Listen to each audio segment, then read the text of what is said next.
નમસ્કાર મિત્રો, અત્યારે હાલમાં મોટા સમાચાર સામે આવ્યા છે।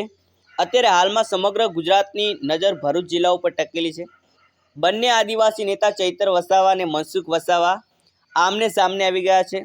ચૈતર વસાવા ઉપર મનસુખ વસાવા અનેક આક્ષેપો કર્યા છે। જો કે ચૈતર વસાવા છે એઓ પણ મનસુખ વસાવાના આક્ષેપોને વળતો જવાબ આપવામાં ક્યારે પણ પીછે હટ કરી નથી।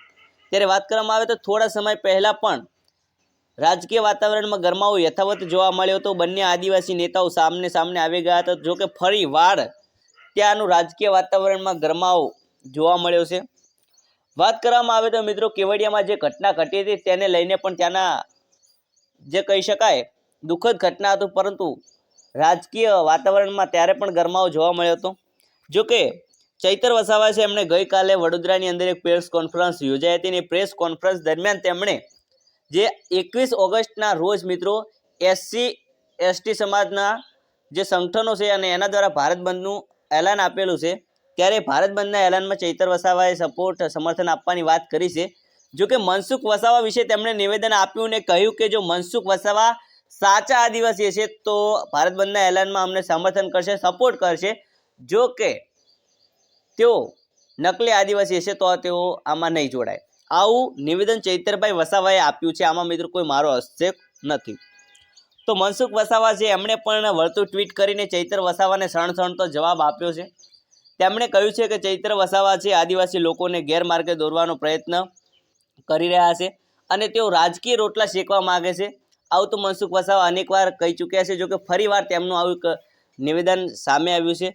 તેમણે કહ્યું છે કે તેઓ મનસુખ વસાવાને નીચા દેખાડવાનો પ્રયત્ન કરે છે અને પોતાના રાજકીય રોટલા શેકવા માટે આ પ્રકારનું રાજકીય સ્ટન્ટ કરી રહ્યા છે। એક સસ્તી પ્રસિદ્ધિ મેળવવા માટે આ પ્રકારનું નાટક ધતિંગ કરી રહ્યા છે। આવું મનસુખ વસાવાનું એક નિવેદન ચૈતર વસાવા ઉપર સામે આવ્યું છે। જો કે તેમણે કહ્યું છે કે અમે ભૂતકાળમાં પણ આદિવાસીઓ માટે લડ્યા છે, સરકારમાં પણ અનેક મુદ્દાઓ ઉઠાવ્યા છે, આદિવાસીઓના હકો અને અધિકાર માટે ઘણા પ્રયત્નો કર્યા છે, ઘણા એવા મુદ્દા પણ અમે ઉઠાવ્યા છે।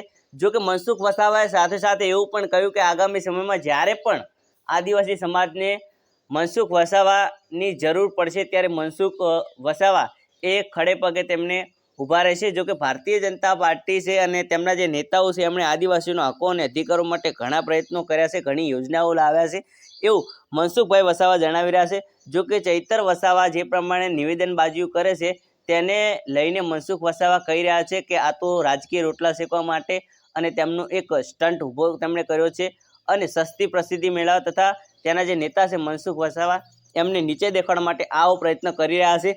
આવું મિત્રો મનસુખ વસાવાનું ટ્વીટ સામે આવ્યું છે। જી હા મિત્રો, તો મિત્રો આ વિશે અંગત તમારું શું કહેવું છે, અંગત તમારું શું માનવું છે કમેન્ટમાં જણાવવાનું ભૂલતો નહીં। વિડીયો ક્યાંથી જોઈ રહ્યા છે એ પણ જાણવા મળશે એક નવા જ વિડીયોમાં।